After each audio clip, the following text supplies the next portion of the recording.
பேரன்பிற்கும் பெருமதிப்பிற்கும் உரிய பார்வையாளர்களே, மாணவர்களே, உங்கள் அனைவரையும் விபவர்எஸ் மேத்தமெட்டிக்கல் இன்ஸ்டிடியூட்டிற்கு வரவேற்பதில் பெரும் மகிழ்ச்சி.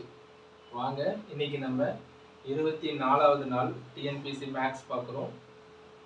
நம்ம சிலபஸ் வைஸ் ஒவ்வொரு டாப்பிக்காக பார்த்துட்டு வரோம். அதில் கடைசியாக நம்ம simple interest, compound interest and difference between simple interest and compound. இது வரைக்கும் நம்ம என்ன பண்ணோம்னா basics of simple interest, compound interest and difference between இது வந்து எல்லாமே நம்ம ஸ்கூல் சிலபஸ் தான் இது வரைக்கும் பார்த்துருக்கோம். இப்போ நான் என்ன செய்ய போறேன் இன்னைக்கு கிளாஸ்ல அப்படின்னா இதே டாபிக்ஸ்ல ப்ரீவியஸ் இயர் கொஸ்டின்ஸ் பார்க்க போறோம். ஸோ இப்போ பாருங்க, இப்போ எக்ஸாம்ல டிஎன்பிசி எக்ஸாம்ல கேட்குற கொஸ்டினுக்கும் ஸ்கூல் லெவல்ல இருக்கிற மேக்ஸுக்கும் என்ன டிஃபரன்ஸ் அப்படின்றத, என்ன மாதிரி கொஸ்டின்ஸ் கேட்குறாங்க, அது எப்படி டிஃபர் ஆகுது. ஏன்னா இது வரைக்கும் நம்ம எல்லா டாபிக்ஸ்லையுமே வந்து ஸ்கூல் மேக்ஸை பார்த்துட்டோம். ஸோ இப்போ டிஎன்பிசியில் கேட்குற கொஸ்டின்ஸ் எந்த மாதிரி இருக்கு, அதுக்கு நம்ம ஆன்சர் பண்ண முடியுதா. இங்கே நான் பார்த்து இந்த இடத்துல ஆப்ஷன்ஸ் கொடுக்காம நான் வந்து என்ன பண்ணியிருக்கேன்னா வெறும் கொஸ்டின்ஸ் மட்டும் எழுதியிருக்கேன். ஏன் ஆப்ஷன்ஸ் கொடுக்கல அப்படின்னா, முதல்ல ஒரு கொஸ்டினை பார்க்கும்போது நமக்கு வந்து அந்த சொல்யூஷன் ஃபைண்ட் அவுட் பண்ற ஒரு ஃபுல் மெத்தட் வந்து நமக்கு கிளியரா தெரியணும். ஆப்ஷன் வச்சுட்டு நம்ம அதில் இந்த ஆப்ஷன் கரெக்டா இந்த ஆப்ஷன் கரெக்டான்னு யோசிக்கிறத விட ஒரு கொஸ்டினுக்கு ஒரு ஆன்சரை கண்டுபிடிக்கிற வந்து கெப்பாசிட்டி, ஒரு ஐடியா நமக்கு கிடைச்சிருச்சுன்னா நம்ம கரெக்டான ஆன்சரை கண்டுபிடிச்சிடலாம். ஸோ அதனால நான் இங்கே ஆப்ஷன்ஸ் கொடுக்கல. ஆனால் இந்த எல்லா கொஸ்டினுக்கும் ஆப்ஷன்ஸ் இருக்கு. நான் என்ன பண்ணியிருக்கேன்னா ஒரு கொஸ்டினுக்கு ஆன்சர் தெரிஞ்சுட்டா அதுக்கு ஆப்ஷன் எடுக்கணும்னு சொல்ற அவசியமே இல்லை நமக்கு. நம்ம நேரடியாக என்ன பண்ணிடலாம், நம்ம கிடைக்கிற ஆன்சரை வச்சுட்டு நம்ம ஆன்சரை ஈஸியாக டிக் பண்ணிக்கலாம். சரிங்களா? ஸோ அதனால ஒரு கொஸ்டின் தான், அதுக்கு நமக்கு ஆன்சர் கண்டுபிடிக்கிற ஃபுல் ஐடியாவும் நமக்கு தெரியணும். சரி, வாங்க கொஸ்டினுக்குள்ள போயிடலாம்.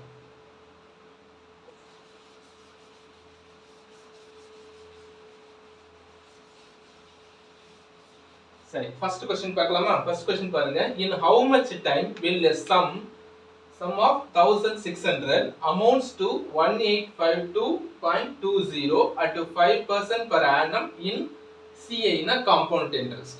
ஸோ இப்போ இந்த ப்ராப்ளம் வந்து எதை டிபெண்ட் பண்ணி இருக்குன்னா காம்பவுண்ட் இன்ட்ரெஸ்ட். நம்ம எல்லா டாபிக்லயுமே பார்க்க போறோம். ஸோ ஃபர்ஸ்ட் क्वेश्चन எப்படி இருக்குன்னா காம்பவுண்ட் இன்ட்ரெஸ்ட்ல சொல்லியிருக்காங்க. சரிங்களா? காம்பவுண்ட் இன்ட்ரெஸ்ட்ல how much time, அதாவது எப்படின்னா டைம் என்னன்னு கேட்குறாங்க. சம் வந்து கொடுத்துட்டாங்க, பிரின்சிபல் அமௌண்ட் கொடுத்துருக்காங்க, அண்ட் டோட்டல் அமௌண்ட்டு நம்ம கிட்ட சொல்லிட்டாங்க. எவ்வளோ அமௌண்ட் கிடைக்குதா, இங்கே வந்து 1852.20 15%ல நமக்கு கிடைக்குது. ஏன்னா எத்தனை வருஷத்துல இந்த அமௌண்ட் மாறுதுன்னு நமக்கு தெரியாது. ஆனால் இப்போ நமக்கு என்ன தெரியும்னா காம்பவுண்ட் இன்ட்ரெஸ்ட் ஃபார்முலா தெரியும். என்ன ஃபார்முலா தெரியும்னா A = P × 1 + R/100 whole power n. இதுதான் காம்பவுண்ட் இன்ட்ரெஸ்ட்ல அமௌண்ட் ஃபைண்ட் அவுட் பண்ற ஃபார்முலா. சோ இங்க கொடுத்திருக்கிறது அமௌண்ட்ஸ் வந்து கொடுத்துட்டாங்க. என்னன்னா 1852.20, principal 1600 and 1 plus rate of interest வந்து 5%. so 1 plus 5/100 whole power n. இப்போ என்னன்னா நமக்கு டைம் தான் தெரியாது, அவங்க கேக்குறது how much time தான். சோ இந்த 1600 1852.20 சேஞ்ச் ஆகிறதுக்கு 5% ரேட்ல எவ்வளவு டைம்னு கேட்டிருக்காங்க. சோ அப்ப நம்ம என்ன செய்யறோம்னா first 1600 left hand side shift பண்ணிக்கலாம். அப்போ 1852.20 by 1600. இங்க வந்து என்ன இருக்குன்னா இங்க 5ஐயும் 100ஐயும் நம்ம கேன்சல் பண்ணிக்கலாம். 100ல 25s இருக்கும். சோ அப்ப என்ன ஆகும்னா இங்க 20 இருக்கும் இல்லீங்களா, 20 இங்க நம்ம LCM எடுத்துக்கலாம். 20 into 1 20 plus இங்க 1 இருக்கும். 21 by அதாவது equal to 21/20 the whole power n. சரிங்களா?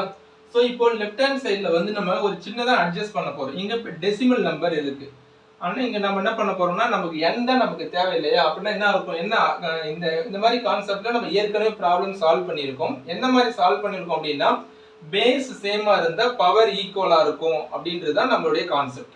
சோ அப்ப நம்ம என்ன பண்ண போறோம், இங்க டெசிமல் நம்பர் இருக்கு, இங்க வந்து இன்டிஜர் இருக்கு. இது எப்படி நம்ம 21/20க்கு கன்வெர்ட் பண்ண போறோம், கன்வெர்ட் பண்ணாதான் n வந்து என்ன பவர்னு நம்மளால சொல்ல முடியும். சோ அப்ப நான் என்ன பண்றேன்னா இங்க 100/100ஆல மல்டிப்ளை பண்ணி டிவைட் பண்ணிட்டேன் அப்படின்னா 1852 into 20. இப்போ நான் என்ன பண்றேன், நியூமரேட்டரை 100ஆல மல்டிப்ளை பண்றேன். அதே போல டினாமினேட்டரை நான் என்ன பண்றேன்னா 100ஆல மல்டிப்ளை பண்ணிக்கிறேன். சோ சரிதானா, இப்படி நான் மல்டிப்ளை பண்ணிட்டேன்.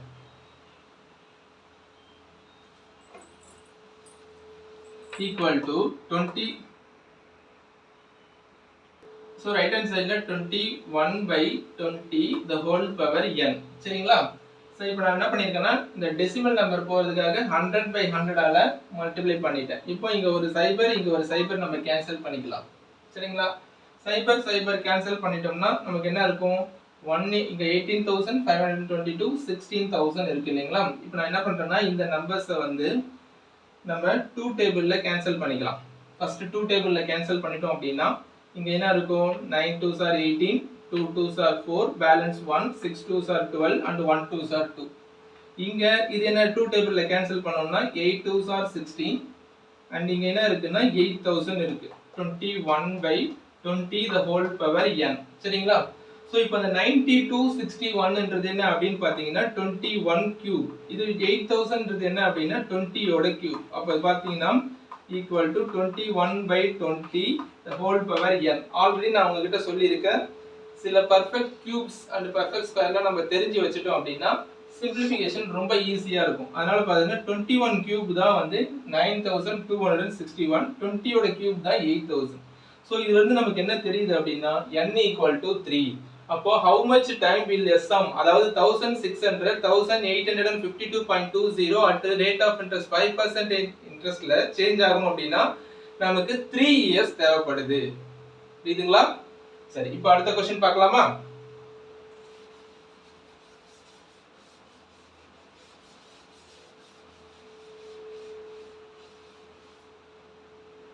சரி, calculate the compound interest. CI னா இங்க ஃபுல்லா CI னா compound interest, SI அப்படினா simple interest. Calculate the compound interest on 9000 in 2 years.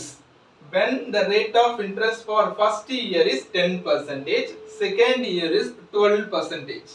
So இங்க பாருங்க first yearக்கு ஒரு rate of interest, second yearக்கு ஒரு rate of interest சொல்லிருக்காங்க. Principal amount வந்து என்ன அப்படினா 9000 சொல்லிருக்காங்க. இப்போ ரெண்டு வருஷத்துக்கு ஒவ்வொரு வருஷத்துக்கும் டிஃபரண்ட் நமக்கு ரேட் ஆஃப் இன்ட்ரெஸ்ட் இருக்கு. அப்படினா நான் ஆல்ரெடி ஒரு ஃபார்முலா சொல்லியிருக்கோம். உங்களுக்கு எல்லாருக்கும் அந்த ஃபார்முலா ஞாபகம் இருக்கான்னு பாருங்க. இப்போ நான் ஃபார்முலா எழுதுறேன், செக் பண்ணி பாருங்க. என்ன ஃபார்முலா அப்படினா அமௌண்ட். இப்போ நம்ம கேக்குறது காம்பவுண்ட் இன்ட்ரெஸ்ட் தான். ஆனா நமக்கு ஃபார்முலா வந்து அமௌண்ட்க்கு தான் ஃபார்முலா தெரியும். சோ பிரின்சிபல் இன்டு இது வந்து நமக்கு 232 க்கான ஆன்சர்.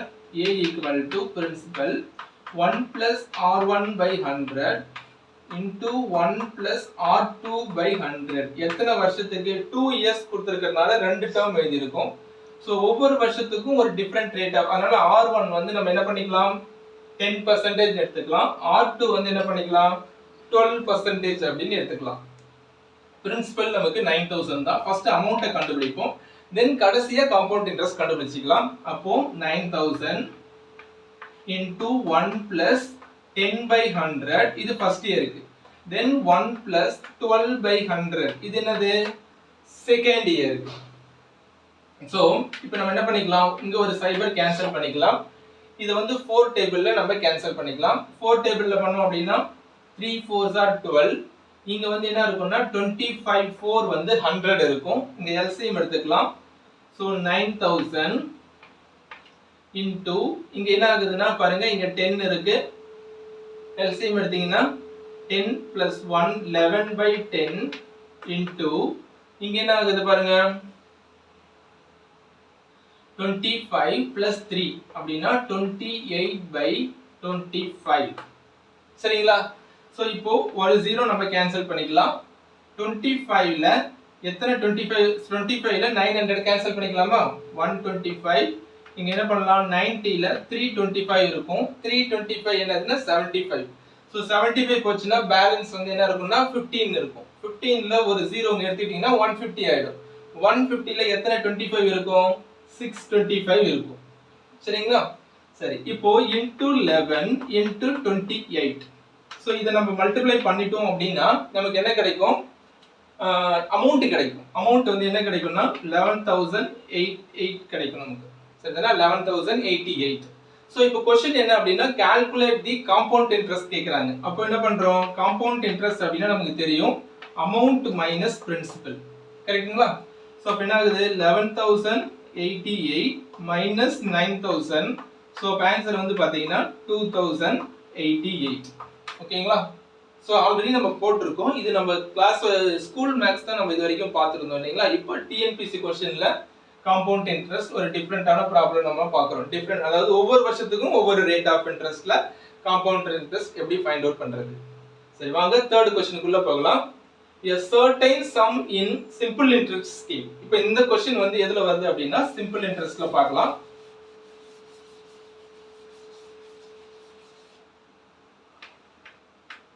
சிம்பிள் இன்ட்ரெஸ்ட்லயே நம்ம நிறைய ப்ராப்ளம் பார்த்திருக்கோம்.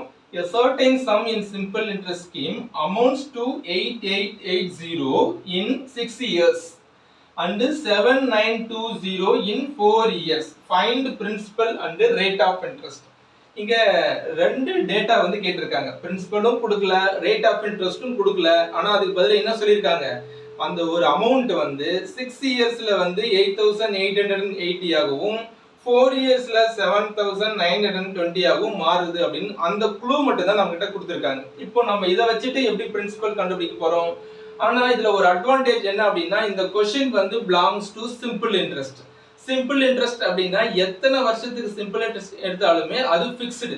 ஃபர்ஸ்ட் இயருக்கு என்ன சிம்பிள் இன்ட்ரெஸ்ட்டோ அதே தான் செகண்ட் இயருக்கும், அதே தான் தேர்ட் இயருக்கும். ஒவ்வொரு வருஷமும் அது சிம்பிள் இன்ட்ரெஸ்ட் மட்டும் என்ன ஆயிட்டு இருக்குன்னா கான்ஸ்டன்டா தான் வந்துகிட்டே இருக்கும். சரிங்களா, இப்போ அந்த ஐடியா தான் யூஸ் பண்ண போறேன். இப்போ பாருங்க, ஃபோர்த் இயரோட அமௌண்ட், ஃபோர்த் இயரோட டோட்டல் அமௌண்ட் என்ன நமக்கு சொல்லியிருக்காங்க அப்படின்னா 7920.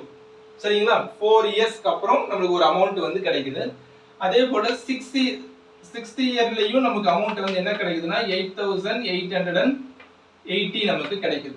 சரிங்களா, சோ இப்போ இந்த ஒரு அமௌண்ட், இப்போ பாருங்க பிரின்சிபல்னா நமக்கு என்னன்னே தெரியாது. இந்த ஒரு பிரின்சிபல் அமௌண்ட் அது ஃபிக்ஸ்டு. அப்போ ஒவ்வொரு வருஷமும் என்ன ஆயிட்டு இருக்கும்னா இன்ட்ரெஸ்ட் மட்டும் தான் ஆட் ஆயிட்டு இருக்கும் இல்லைங்களா.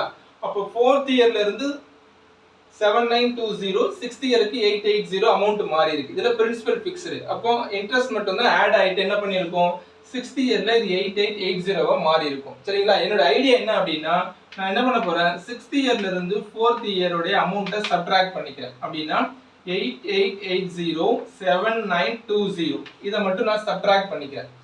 சப்ட்ராக்ட் பண்ணும்போது எனக்கு என்ன கிடைக்கும் அப்படின்னா 2 வருஷத்துக்கான சிம்பிள் இன்ட்ரெஸ்ட் கிடைக்கும். ஏன்னா நான் 6வது வருஷத்துடைய அமௌண்ட்டையும் 4th இயரோடைய அமௌண்ட்டையும் தான் நான் சப்ட்ராக்ட் பண்றேன். அப்ப அது ரெண்டையும் சப்ட்ராக்ட் பண்ணும்போது எனக்கு என்ன கிடைக்கும்னா 2 வருஷத்துக்கான, அதாவது 4 to 6க்கு இடையில இருக்க அந்த 2 வருஷத்துக்கான சிம்பிள் இன்ட்ரெஸ்ட் எனக்கு கிடைக்கும். அப்ப என்னன்னு பார்க்கலாமா, 0 8 - 2 6 அண்ட் இங்க வந்து என்ன இருக்கும்னா 18ல 9னாக்க 960. இப்போ 2 வருஷத்துக்கான சிம்பிள் இன்ட்ரெஸ்ட் வந்து என்ன கிடைக்குது, எனக்கு 960 தான் கிடைக்குது. புரியுதுங்களா கான்செப்ட் என்னன்னா, நம்ம சிம்பிள் இன்ட்ரெஸ்ட் 2 வருஷத்துக்கு சேர்த்து சிம்பிள் இன்ட்ரெஸ்ட் ஏன்னா கொடுத்திருக்கிற குழுல இருந்து கண்டுபிடிச்சிருக்கோம். சோ இப்போ என்ன பண்றேன்னா, அப்ப 1 இயருக்கான சிம்பிள் இன்ட்ரெஸ்ட் என்னவா இருக்கும் அப்படின்னா 960/2 1 இயருக்கான சிம்பிள் இன்ட்ரெஸ்ட். அப்போ 1 இயருக்கு என்ன சிம்பிள் இன்ட்ரெஸ்ட் இருக்கும், 4 2s are 8, balance 1 16, 8 2s are 16 and 0. அப்போ 480. அப்போ ஒரு வருஷத்துக்கு நமக்கு இன்ட்ரெஸ்ட் வந்து எவ்வளவு கிடைக்குது, நமக்கு 480. ஒரு வருஷத்துக்கு 480 கிடைச்சிருக்கு அப்படின்னா, இப்போ ஒரு தெரியாத பிரின்சிபல் அமௌண்ட்டுக்கு ஒரு சிம்பிள் இன்ட்ரெஸ்ட்ன்றது எத்தனை வருஷம், 10 வருஷம் 10th இயர்ல கால்குலேட் பண்ணீங்கனாலும் சிம்பிள் இன்ட்ரெஸ்ட் வந்து என்னவா இருக்கும், 10 times of the first simple interest for first year. ஒரு வருஷத்துக்கு என்ன கிடைக்குதோ அதே தான் நம்ம into 10 ஆல பண்ணீங்கன்னா 10 வருஷத்துக்கு சிம்பிள் இன்ட்ரெஸ்ட் கிடைக்கும். சோ இப்போ என்னோட ஃபர்ஸ்ட் ஐடியா என்ன அப்படின்னா, நான் பிரின்சிபல் கண்டுபிடிக்க போறேன். இப்போ சிம்பிள் இன்ட்ரெஸ்ட் கண்டுபிடிச்சிட்டு என்ன செய்ய போறேன்னா பிரின்சிபல் கண்டுபிடிக்க போறேன். அது எப்படி கண்டுபிடிக்கிறேன் அப்படின்னா, நீங்க பாருங்க, எனக்கு என்ன தெரியும், ஃபர்ஸ்ட் ஒரு வருஷத்துக்கான சிம்பிள் இன்ட்ரெஸ்ட், ஃபர்ஸ்ட் இயருக்கான சிம்பிள் இன்ட்ரெஸ்ட் வந்து 4080. இதை நான் கண்டுபிடிச்சிட்டேன். இப்போ எனக்கு என்ன கிடைக்குதுன்னா 4 வருஷத்துக்கான அமௌண்ட் வந்து என்ன கிடைக்குது, 7920. 4 வருஷத்துக்கான அமௌண்ட். அமௌண்ட் தெரிஞ்சா நம்ம எப்படி பிரின்சிபல் கண்டுபிடிப்போம், வாட் இஸ் அமௌண்ட். அமௌண்ட்ன்றது என்ன அப்படின்னா பிரின்சிபல் பிளஸ் சிம்பிள் இன்ட்ரெஸ்ட். இதுதான் அமௌண்ட். சிம்பிள் இன்ட்ரெஸ்ட் கான்செப்ட்ல அமௌண்ட்ன்றது என்ன அப்படின்னா பிரின்சிபல் பிளஸ் சிம்பிள் இன்ட்ரெஸ்ட். புரியுதுங்களா? அப்ப நான் என்ன பண்ண போறேன், பிரின்சிபல் வேணும் நமக்கு அப்படின்னா அமௌண்ட் மைனஸ் சிம்பிள் இன்ட்ரெஸ்ட் பண்ணிட்டோம் அப்படின்னா நமக்கு என்ன கிடைக்கும், நமக்கு பிரின்சிபல் கிடைச்சிடும். ஆனா இந்த சிம்பிள் இன்ட்ரெஸ்ட் வந்து என்ன பண்ண போறோம்னா, நல்லா கவனிச்சுக்கங்க, அமௌண்ட் மைனஸ் சிம்பிள் இன்ட்ரெஸ்ட்ல அமௌண்ட் இப்போ எனக்கு என்ன ஆகும்னா 7920. இது வந்து எப்படின்னா 4 இயர்ஸ்க்கு அப்புறம் இல்லைங்களா, அதனால 4 into 480 நான் பண்றேன். 4 into நான் என்ன பண்றேன் 480 பண்றேன். சரிங்களா? 4 into 480 அப்ப என்ன ஆகுது? 7920 minus 0, 4 8s are 32 and 4 4s are 16, 9000 1920. So subtract பண்ணீங்கன்னா நமக்கு என்ன கிடைக்குது? 6000. இதுதான் நமக்கான பிரின்சிபல் அமௌண்ட். சோ அப்ப ஃபர்ஸ்ட் இதல நான் என்ன செஞ்சிருக்கோம்? 4th year amount 6th year amountல இருந்து 4th year amount சப்ட்ராக்ட் பண்ணீங்கன்னா 2 வருஷத்துக்கான சிம்பிள் இன்ட்ரஸ்ட் கிடைக்கும். அதில இருந்து 1 வருஷத்துக்கான சிம்பிள் இன்ட்ரஸ்ட் கண்டுபிடிக்கிறோம். அதுக்கு அப்புறம் நம்ம amount equal to principal minus principal plus simple interest. அதில இருந்து principal என்றது என்ன அப்படினா amount minus simple interest. amount வந்து 4 இயர்ஸ்க்கான amount. அதனால 4 இயர்ஸ்க்கான simple interest. இதான் கான்செப்ட். 4 இயர்ஸ்க்கான amount 4 இயர்ஸ்க்கான simple interest பண்ணும்போது நமக்கு principal amount 6000 நமக்கு கிடைச்சிருச்சு. சரிங்களா? இப்போ principal தெரியும், simple interest தெரியும். அவங்க rate of interest கண்டுபிடிக்கலாம். So பாருங்க principal 6000, simple interest 480. இப்போ நம்ம என்ன கண்டுபிடிக்க போறோம்? R கண்டுபிடிக்க போறோம். Rate of interest. அது எப்படி பண்ண போறோம்னா simple interest equal to PNR by 100. சரிங்களா? simple interest எவ்வளவு? ஒரு வருஷத்துக்கு. அப்போ 480 equal to 6000 into 1, n வந்து ஒரு வருஷத்துக்கான simple interest இது, into R நமக்கு தெரியாது, divided by 100. சோ இப்போ நாம என்ன பண்ணிக்கலாம்? ரெண்டு 0 கேன்சல் பண்ணிடலாம். இங்கேயும் ஒரு 0 கேன்சல் பண்ணிக்கலாம். அப்ப R equal to என்ன கிடைக்குது? 48 by 6. 48ல எத்தனை 6 இருக்கு நமக்கு? 8 6 are 48 இல்லீங்களா? அப்போ R equal to என்னது நமக்கு? 8%. அப்ப இந்த क्वेश्चनக்கான ஆன்சர் பிரின்சிபல் வந்து 6000, R equal to என்னதுங்க? 8%. இது வந்து கொஞ்சம் டிஃபரண்டா இருக்கு. நம்ம இதுவரைக்கும் பார்க்காத ஒரு क्वेश्चन சொல்லிருக்காங்க. 4th year amount to 6th year amount கொடுத்துட்டு principal rate of interest கேக்குறாங்க. சரிங்களா? சரி, அடுத்த क्वेश्चन பார்க்கலாம்.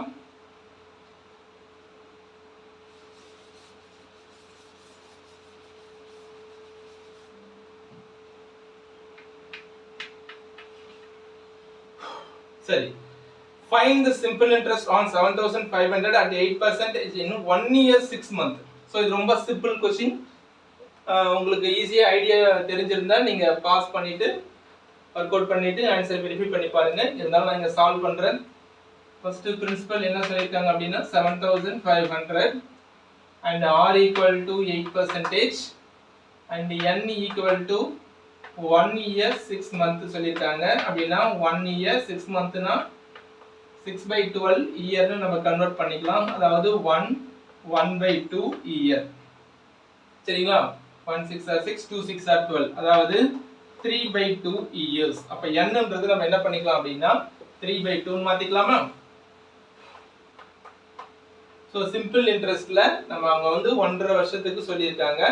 அது மாதிரி நம்ம இந்த மாதிரி 1 year 6 monthனா அத இயருக்கு கன்வர்ட் பண்ணிட்டு தான் இந்த சிம்பிள் இன்ட்ரஸ்ட் ஃபார்முலா என்னது PNR by 100 இந்த ஃபார்முலா நம்ம யூஸ் பண்ணனும். சரிங்களா? ஃபைண்ட் ஜஸ்ட் சிம்பிள் இன்ட்ரஸ்ட் தான் கேக்குறாங்க. அதனால பிரின்சிபல் நமக்கு 7500 into n வந்து 3/2 into r வந்து என்னன்னா 8/100. சரிங்களா? சரி, இப்போ நம்ம என்ன பண்ணிக்கலாம்? ரெண்டு 0 கேன்சல் பண்ணிக்கலாம். and 1 2s are 2, இது என்ன பண்ணிக்கலாம்? 4 2s are 8. so simple interest என்ன வரும் பாருங்க. simple interest equal to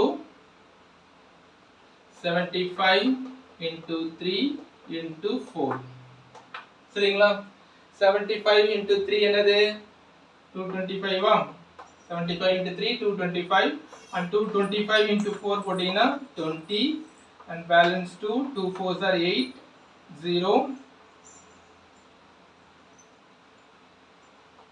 900. so simple interest வந்து நமக்கு என்ன கிடைக்குது அப்படினு பாத்தீங்கன்னா 900. நமக்கு 225 into 4 வந்து என்னன்னா 900 நமக்கு ஆன்சரா கிடைக்குது. சரிங்களா?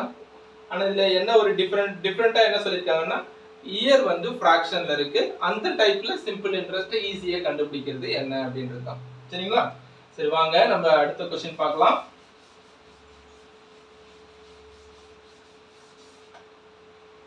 At what rate of interest a sum of money doubles itself in 10 years in simple interest? So simple interest problem அப்படின்றது நமக்கு தெரிஞ்சிருச்சு. இதுல நமக்கு வந்து பிரின்சிபல் அமௌண்ட் எதுவுமே கொடுக்கல. அவங்க என்ன சொல்லிருக்காங்கன்னா ஒரு பிரின்சிபல் அமௌண்ட் வந்து 10 வருஷத்துல அப்படியே டபுள் ஆகுது அப்படின்னு நம்ம சொல்லியிருக்காங்க. ஒரு பிரின்சிபல் அமௌண்ட் 10 வருஷத்துல என்னவா மாறுது, டபுள் ஆகுது அப்படின்னா என்ன ரேட் ஆஃப் இன்ட்ரெஸ்ட், அதுதான் நமக்கான கொஸ்டின். அப்ப என்ன ரேட் ஆஃப் இன்ட்ரெஸ்ட் போட்டா 10 இயர்ஸ்ல பிரின்சிபல் அமௌண்ட்டும் இன்ட்ரெஸ்டும் நமக்கு ஈக்குவலா இருக்கும். அப்போ இந்த கொஸ்டினுடைய அடிப்படை என்ன அப்படின்னு பாத்தீங்கன்னா, பிரின்சிபல் அமௌண்ட் வந்து ஒன்னு இருக்கு, பிரின்சிபல் அமௌண்ட் வந்து டபுள் ஆயிருக்கு அப்படின்னா இப்ப பாத்தீங்கன்னா என்ன இருக்கும், 100ன்னு ஒரு பிரின்சிபல் அமௌண்ட் இருந்துச்சு அப்படின்னா 10 வருஷத்துல இது என்னவா மாறி இருக்கும், 10 வருஷத்துல சிம்பிள் இன்ட்ரெஸ்டே நமக்கு என்ன வந்திருக்கணும், 100 rupees வந்திருக்கணும். 10 years of simple interest 100 rupees வந்தாதான் இந்த 100ம் இந்த 100ம் ஆட் பண்ணும்போது நமக்கு டபுள் ஆகும். கான்செப்ட் உங்களுக்கு புரியுதா? பிரின்சிபல்ன்றது ஒரு அமௌண்ட், அதுக்கு ஈக்குவலா நமக்கு இன்ட்ரெஸ்ட் வந்தாதான் அது டபுள் ஆயிருக்கும். அப்போ 10 வருஷத்துக்கான சிம்பிள் இன்ட்ரெஸ்டும் நமக்கு என்னவா இருந்திருக்கணும், 100 இருந்திருக்கணும். அப்போ வந்து 100ம் 100ம் சேர்ந்தா நம்மளுக்கு டபுள் ஆயிடுது. அதே அடிப்படையில நம்ம என்ன பண்ண போறோம் அப்படின்னா, இங்க principal equal to 10 times of simple interest. அதாவது என்ன பண்றேன்னா, ஒரு வருஷத்துக்கான சிம்பிள் இன்ட்ரெஸ்ட் 10 ஆல மல்டிப்ளை பண்ணிட்டேன் அப்படின்னா எனக்கு 10 வருஷத்துக்கான சிம்பிள் இன்ட்ரெஸ்ட் கிடைச்சிடும். கரெக்ட் தானே? ஏன்னா சிம்பிள் இன்ட்ரெஸ்ட்ன்றது ஒவ்வொரு வருஷத்துக்கும் ஃபிக்ஸ்டு, அது சேஞ்ச் ஆகாது. அப்ப நான் என்ன பண்றேன், p equal to 10 into PNR by 100 இல்லைங்களா? n வந்து என்னது, 1 இயருக்கு தான் இது. அப்ப நான் என்ன பண்றேன், ஒரு சைபர் கேன்சல் பண்றேன், இங்க இருக்கிற பிரின்சிபல் கேன்சல் பண்ணிக்கிறேன். அப்போ 1, இங்க n ஓட வேல்யூ என்னது, 1 into r by 10. அப்ப this implies எனக்கு என்ன கிடைக்குதுன்னா r equal to 10%. r equal to என்ன கிடைக்குது, எனக்கு 10%. அப்போ ஒரு அமௌண்ட், ஒரு தெரியாத ஒரு பிரின்சிபல் அமௌண்ட் இருந்தா கூட நம்ம 10% ரேட் ஆஃப் இன்ட்ரெஸ்ட்ல சிம்பிள் இன்ட்ரெஸ்ட் கால்குலேட் பண்ணும்போது அது 10 வருஷத்துல டபுள் ஆயிடுது. அதுதான் கான்செப்ட். என்ன பிரின்சிபல் அமௌண்ட் போட்டீங்கனாலும் ரேட் ஆஃப் இன்ட்ரெஸ்ட் நீங்க 10% கொடுத்தீங்க அப்படின்னா 10 இயர்ஸ்ல அது என்ன ஆயிடுது, டபுள் ஆயிடுது. சரிங்களா? சரி, வாங்க நம்ம அடுத்த क्वेश्चन பார்க்கலாம். Find the difference between, இதுவும் நம்ம ஆல்ரெடி நம்ம பார்த்திருக்கோம் இல்லையா? Find the difference between compound interest and simple interest for a sum of 8000 at 10% in 2 years. So இப்போ இந்த क्वेश्चन பார்த்த உடனே நமக்கு என்ன வரணும்னா, நமக்கு ஃபார்முலா ஞாபகம் வரணும். Difference between 2 years அப்படினா ஃபார்முலா என்ன நமக்கு, a equal to CI minus SI equal to principal of R by 100 the whole square. சரிங்களா? Compound interest minus simple interest equal to principal into R by 100 whole square. இங்க principal என்ன சொல்லிருக்காங்க, 8000. Rate of interest என்ன சொல்லிருக்காங்க, 10 by 100 the whole square. சரிங்களா? இது already நம்ம போட்டுருக்கோம். and 0 கேன்சல் பண்ணிடலாம். இங்க வந்து என்ன இருக்கு, அப்போ 8000 into 1 by 10 whole square. அதனால 1 by 10 2 times எழுதிக்கோங்க. 1 by 10 the whole square இல்லையா? அதனால 2 times. இப்போ நம்ம ஒரு சைபர் கேன்சல் பண்ணிட்டோம்னா நம்ம கேன்சல் என்ன கிடைக்குது, 80. அப்போ the difference between compound interest and simple interest for the amount 8000 and the rate of interest வந்து 10%ல 2 years நமக்கு என்ன கிடைக்குது அப்படின்னா 80 rupees நமக்கு கிடைக்கும். சரிங்களா? சரி, வாங்க நம்ம செகண்ட் செட் ஆஃப் ப்ராப்ளம்ஸ் பார்க்கலாம்.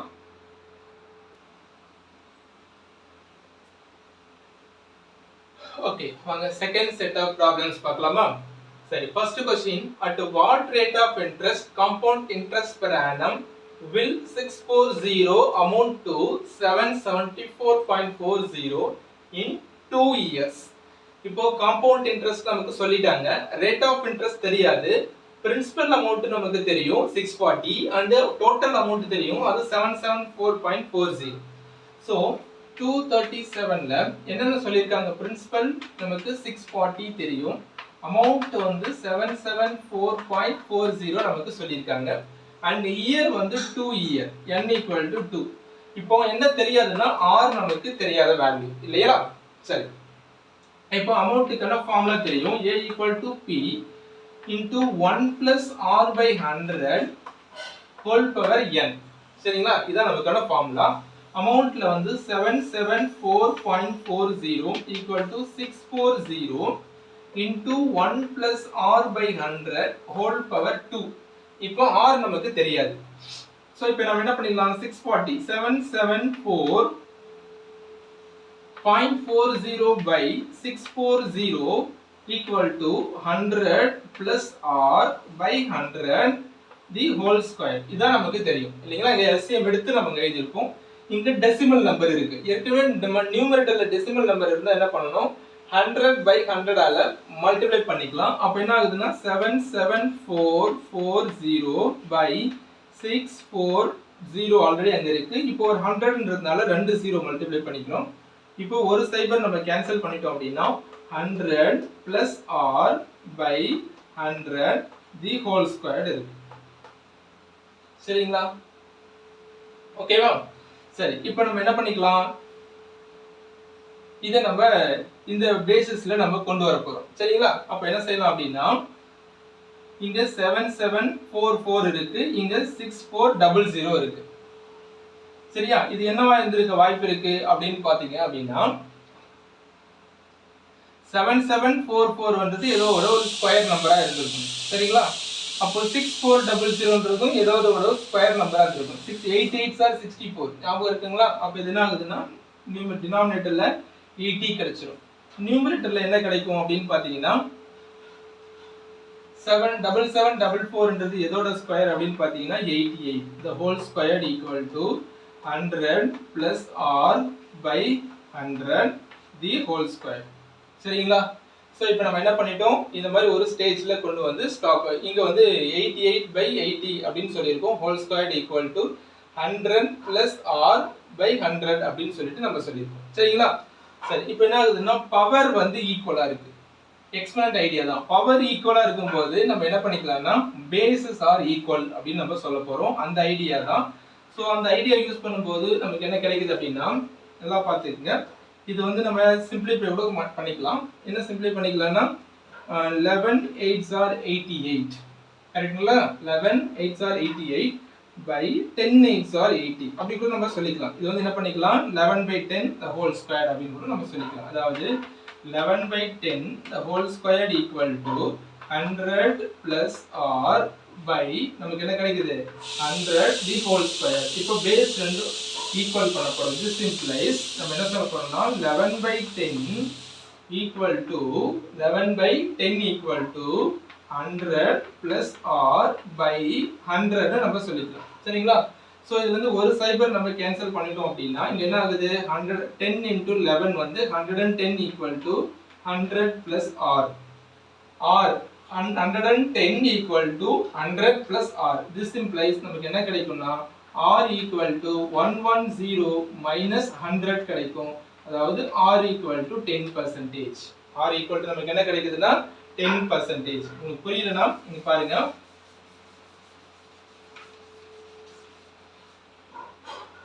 நமக்கு என்ன கிடைச்சதுங்க 10 100 plus r.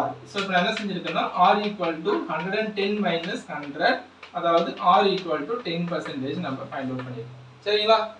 ஓகே தானே? சரி, இப்போ அடுத்த क्वेश्चन பார்க்கலாமா? In how many years will take certain amount to double at 8% simple interest? இப்போ அதே நம்ம 10 முதல்ல 10 இயர்ஸ்க்கு சிம்பிள் இன்ட்ரஸ்ட் வந்து டபுள் ஆகுதுன்னு பார்த்தோம். அந்த ரேட் ஆஃப் இன்ட்ரஸ்ட் நம்ம கண்டுபிடிச்சோம். இயர் கொடுத்திருக்காங்க. இந்த क्वेश्चन என்ன பண்ணிருக்காங்க அப்படினா ரேட் ஆஃப் இன்ட்ரஸ்ட் கொடுத்தாங்க, இயர் கேக்குறாங்க. அப்ப என்ன ஆகுதுன்னா இங்க பிரின்சிபல் ஈக்குவல் டு இங்க 238. பிரின்சிபல் ஈக்குவல் டு நம்ம என்ன பண்ண போறோம்னா simple interest. Principal equal to simple interest.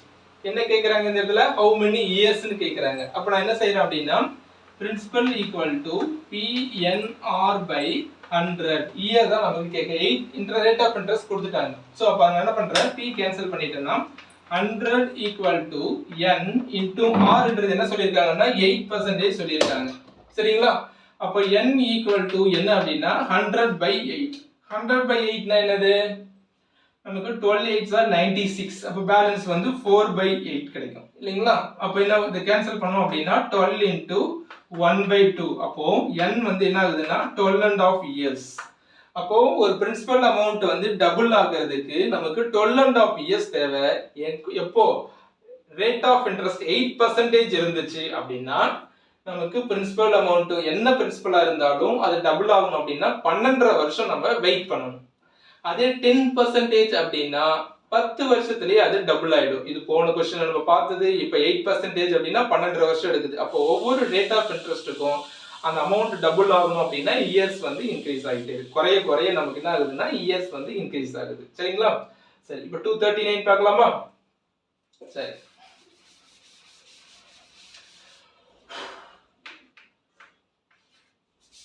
239 என்னது? Find the compound interest 31250 at 8% in 3 years compounded annually. இது just compound interest formula, அவ்வளவுதான். சோ அப்ப நம்ம என்ன செய்யணும்? ஃபர்ஸ்ட் அமௌண்ட் கண்டுபிடிச்சிடலாம். அமௌண்ட் கண்டுபிடிச்சிட்டா காம்பவுண்ட் இன்ட்ரெஸ்ட் கண்டுபிடிக்கிறது ஈஸி தானே இல்லையா? அமௌண்ட்க்கு என்ன formula? Principal into 1 plus r by 100 the whole square. சரிங்களா? அப்ப என்ன ஆகுது பாருங்க. பிரின்சிபல் எவ்வளோ? 31250 into 1 plus rate of interest in 8 by 100 year வந்து 3 years. சரிங்களா? அப்ப என்ன ஆகுதுன்னா 31250 into இது என்ன பண்ணிக்கலாம்? 4 டேபிள்ல கேன்சல் பண்ணீங்க அப்படின்னா 2 by 25. அப்ப LCM எடுத்தீங்கன்னா 25 plus 2 27 by 25 the whole power 3. சரியா? அப்ப என்ன ஆகுதுன்னா 31250 into 27 into 27 into 27 by 25 into 25 into 25. சரிங்களா? சோ இப்போ என்ன ஆகுதுன்னா 31250 by 25 cube. 25 cube ன்றது என்ன அப்படினு பாத்தீங்கன்னா 15625 into 27 cube. இப்போ 27 cube என்ன அப்படினு பாத்தீங்கன்னா 19683. இது வந்து 27 ஓட cube. இது வந்து 25 ஓட cube. இங்க பாத்தீங்கன்னா 15625 double the time வந்து பாத்தீங்கன்னா 31250 இருக்கும். இது கேன்சல் பண்ணீங்கன்னா just 2 கிடைக்கும். சோ இப்போ நம்ம என்ன பண்ணிக்கலாம்? 2 into 19683. அப்போ 2 3s are 6 and 2 8s are 16. 2 3s are 6, 2 8s are 16, balance 1, 2 6 are 12 and plus 1 3 and 2 6 are 12, 2 9s are 18 and 1 வந்து 19 minus 1, 2 1s are 2, 2 plus 1 3, 39,336. இதுதான் நமக்கான அமௌண்ட் 3 இயர்ஸ்ல. क्वेश्चन என்ன அப்படினா காம்பவுண்ட் இன்ட்ரஸ்ட் கேக்குறாங்க. அப்ப காம்பவுண்ட் இன்ட்ரஸ்ட்னு சொல்லும்போது நம்ம என்ன பண்ணிக்கலாம்? Amount minus principal.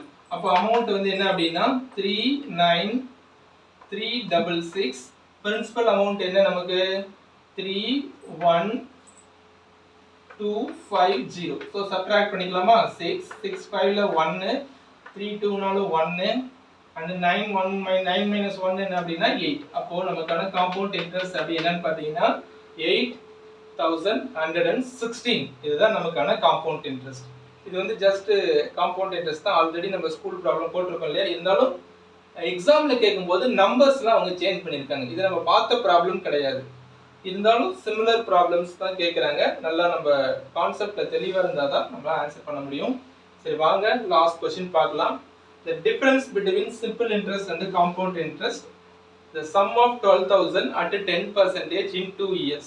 இது வந்து ஒரு ஃபெமிலியர் क्वेश्चन தான் இல்லையா? நம்ம நிறைய 2 இயர்ஸ்க்கு வந்து difference between compound interest and simple interest நிறைய பார்த்திருக்கோம். சோ அப்படினா compound interest minus simple interest equal to principal into r by 100 the whole square இல்லையா? principal வந்து 12000 into rate of interest வந்து 10 by 100 the whole square. ஒரு 0 cancel பண்ணிக்கங்க.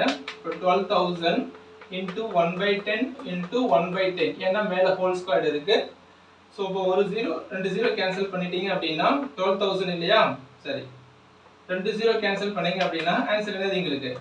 120. So the difference between compound interest and simple interestல நம்ம நிறைய question பார்த்திருக்கோம். அந்த type தான் இது. sometimes examல 3 இயர்ஸும் கேட்கலாம். 3 இயர்ஸ்னா நம்ம வேற ஒரு ஃபார்முலா சொல்லிருக்கோம் இல்லீங்களா? சோ அதை ஞாபகம் வச்சிட்டு அதுக்கான ஆன்சரை கண்டுபிடிங்க. நல்லா பிராக்டீஸ் பண்ணுங்க. அடுத்த கிளாஸ்ல நம்ம சந்திக்கலாம். அனைவருக்கும் நன்றி.